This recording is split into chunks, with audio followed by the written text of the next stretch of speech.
sammen. Nu er jeg kommet til England. Woohoo! Og Exeter. Woohoo!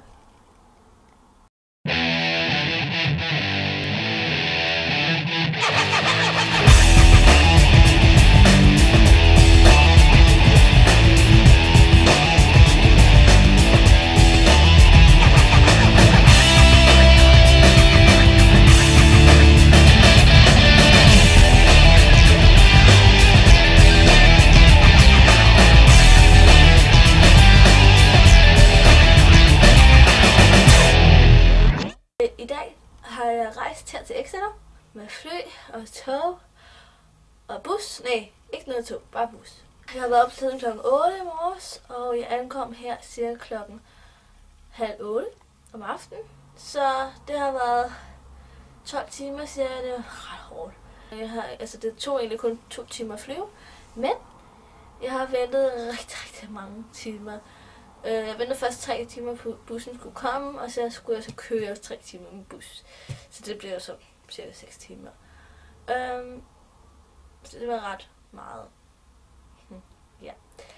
Men lige nu sidder jeg på mit værelse. 4 senge. Der er en her, bor jeg. Og derovre, og så der 2 der, en der og en der. Det er 3 franske piger, tror jeg.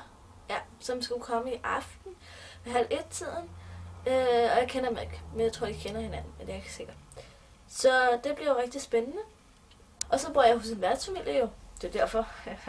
Jeg bor hos en dame, som hedder Mary, som har en datter, som altså... Mary, hun er 63 eller sådan noget, regnet jeg ud, tror jeg. Jeg tror, hun hedder Sandra, hende datteren. Hendes søn, eller ja, Marys barnebarn, bor her også. Altså det er et ret stort hus. Jeg er på 2. etage i hvert fald, tror jeg.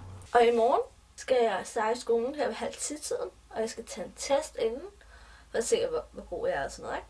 Så det var alt for i dag, tror jeg. Og så glæder jeg til, at jeg måske kommer igen. Måske gør jeg ikke, måske gør jeg. Men ja, okay. Farvel.